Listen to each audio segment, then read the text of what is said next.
everybody, I'm Katallina, and today we're here to talk about episode 2 of Goodbye Dragon Life. Unlike episode 1, episode 2 wastes little time in actually getting us into the core action of what is going to be happening in the episode.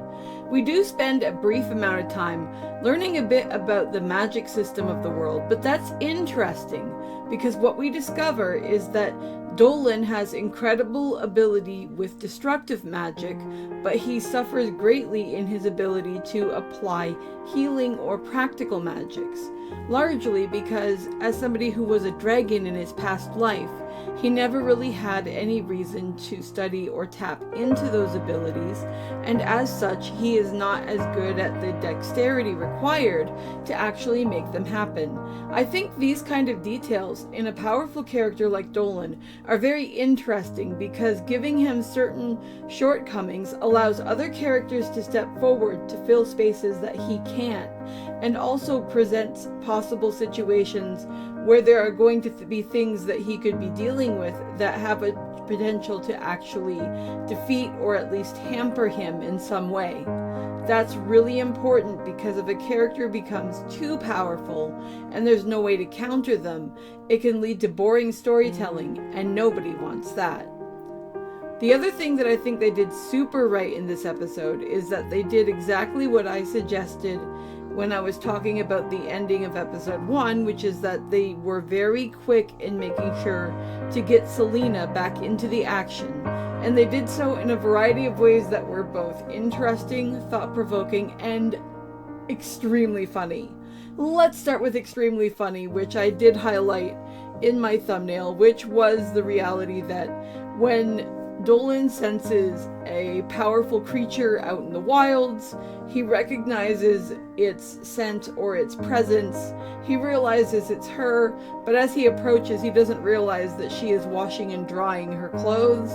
So it gets awkward quick, and oh boy, is our boy dense. This guy is as dense as a freaking over thick pizza crust. There is just so much thick skulledness going on here. It was almost hard to believe because he's all me seeing your beauty doesn't take away from it, and she's sitting there I am embarrassed, you jerk. And he's but it's all natural, and she just freaking smacked him. And it's dude, you deserve that.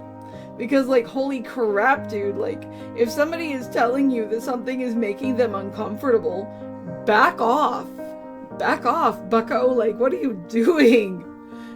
Oh my goodness, I couldn't believe how clueless he was. But I mean, we have to remember that in his past life, Dolan was this dragon. He was not, from what we can understand, very social, and he didn't really have a lot of boundaries or limitations. So him learning this stuff and him still being young and everything, this may well be a situation where he hasn't been in a situation like this before and he didn't know how to deal with it. Seeing the interaction between the two was really funny.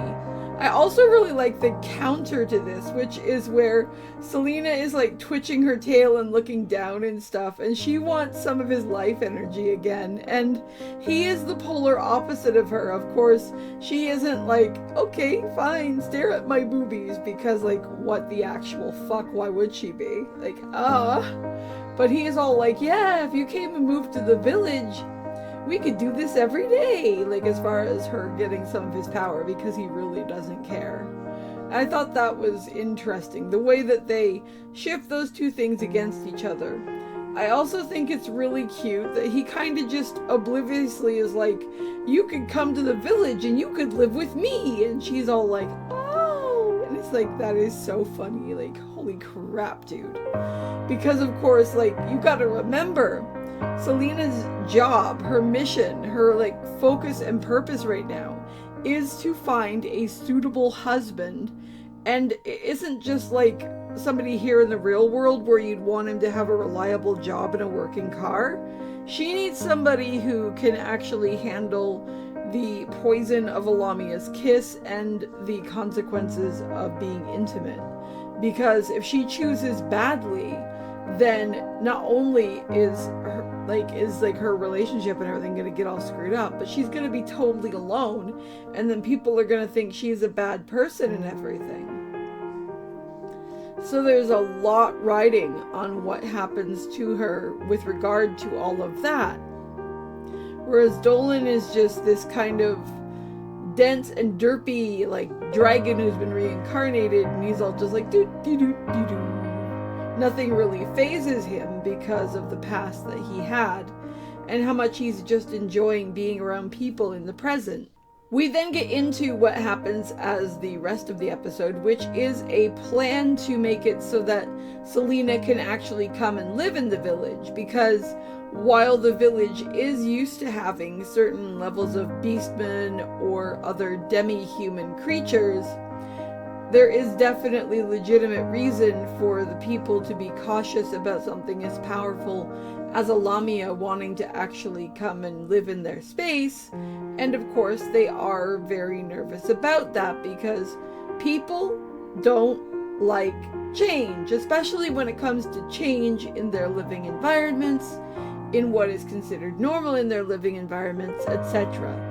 What I will say for the overall plan that Dolan and Celina come up with and how they execute it is that Dolan and Celina seem to be under the principal idea that if somebody is going to come and live in a new space, that they should adapt to the space rather than the space adapting to them, which is a good faith analysis on that, in my opinion.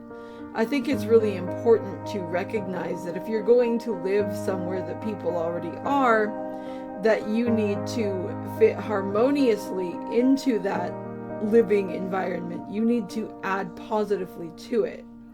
Trying to come into a space that already exists and then change it to your will is not going to ingratiate you to anyone. So that's something I thought was an interesting angle for them to take and to tackle.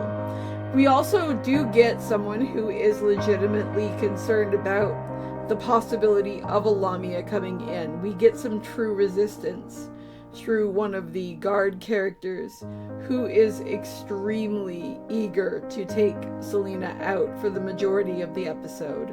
What I like about this is that eventually, when situations happen that make it clear that she isn't a threat, that she should be there, that there's no reason to be afraid, etc., that we actively see this character take steps to not only apologize for his previous behavior, but to consciously make her feel welcome in her new space. I really like how they handled that.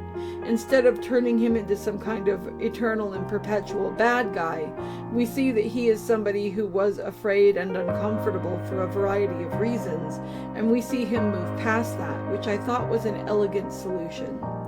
Overall, though, I thought this was a really cool episode. I really enjoyed the various interactions between the characters. I'm super happy to see that Celina has been integrated into the village, and I look forward to seeing what kind of interactions that she and Dolan will have with the other townspeople going forward. But those are just my thoughts. I'd love to know what you guys thought of this episode, so drop a comment below and let me know, and I'll talk to you in the next video. See you later. Bye!